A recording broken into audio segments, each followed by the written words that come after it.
Bienvenue, imprudent mortel. Croyez-vous aux histoires de trésors de pirates? À vrai dire, la plupart n'en avaient pas. Ils dépensaient tout avant d'avoir l'occasion de l'enterrer où que ce soit.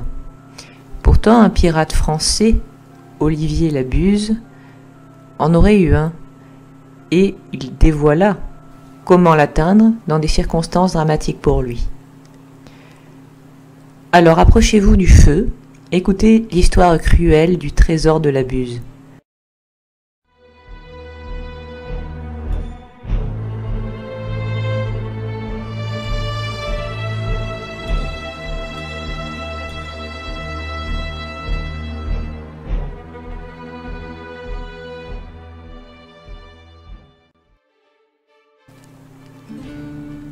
Le pirate Olivier Levasseur, dit Labuse, était un pirate du XVIIIe siècle qui écumait l'océan Indien, après avoir commencé dans les Caraïbes. On est plus habitué aux pirates dans les Caraïbes, mais lui, en effet, exerçait des déprédations autour de l'île de la Réunion, des Seychelles ou de Mayotte.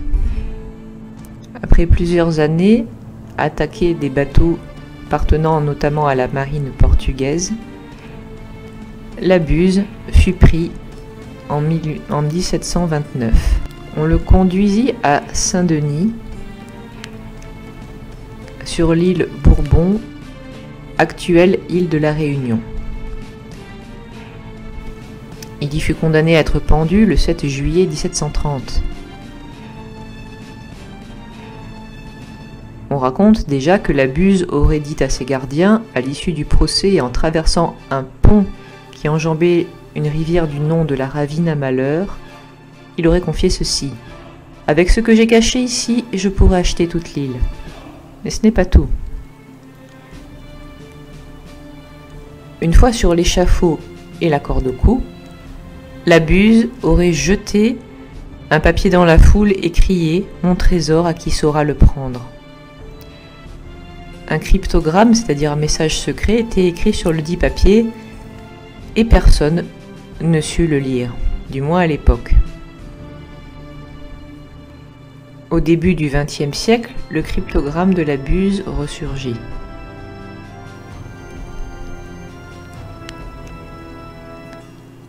Le cryptogramme appartenait en 1923 à une femme du nom de Madame Savy, qui vivait aux Seychelles.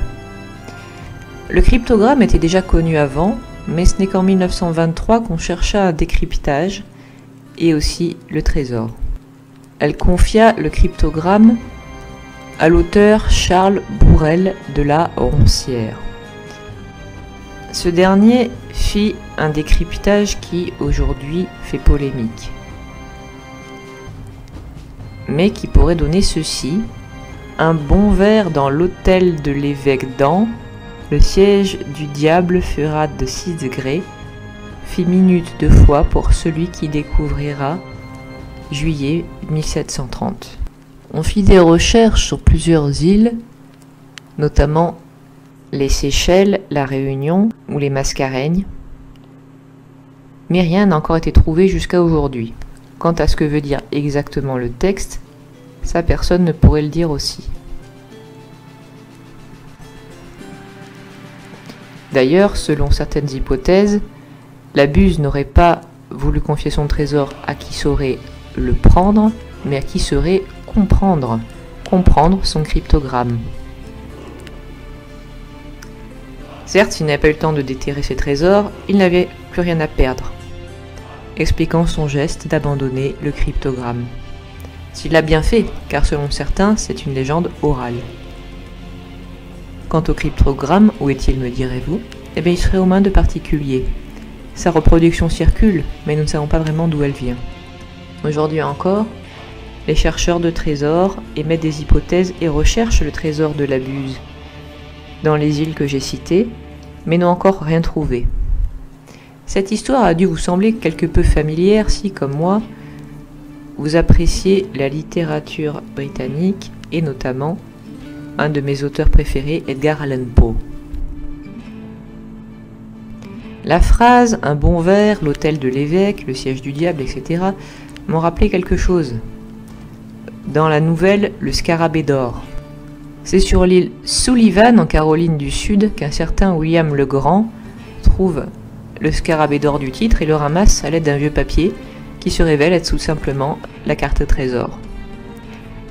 Un cryptogramme s'y trouve aussi, et il indique l'emplacement du trésor d'un pirate qui s'appelle le Capitaine Kidd. Le déchiffrage, certes pas très aisé, du cryptogramme du Capitaine Kidd par William le Grand, comprend aussi des histoires de bons vers, d'hôtels et d'évêques. Le bon vers est une longue vue, et la chaise de l'évêque est une sorte de siège en grès dans les rochers et sur des terres ayant appartenu à une famille qui s'appelait l'évêque.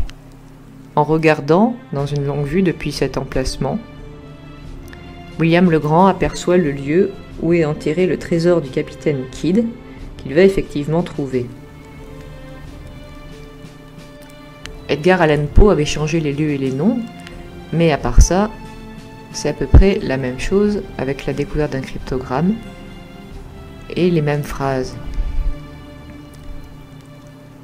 Dans son cas, William le Grand découvre le trésor, mais dans la réalité, comme vous pouvez le voir, ce n'est pas encore arrivé. Je pensais que tout cela sortait de la seule imagination d'Allan Poe, mais non. Un pirate français avait bel et bien utilisé un tel cryptogramme, enfin, tout du moins, s'il ne s'agit pas d'une légende orale. J'espère que cette histoire vous aura intéressé. Vous donne rendez-vous la semaine prochaine. Si vous voulez me soutenir, voyez le lien en description de Utip et Tipeee. N'oubliez pas de vous abonner, de mettre un pouce bleu, de commenter et de regarder sous votre lit avant d'éteindre la lumière. Au revoir, imprudent mortel.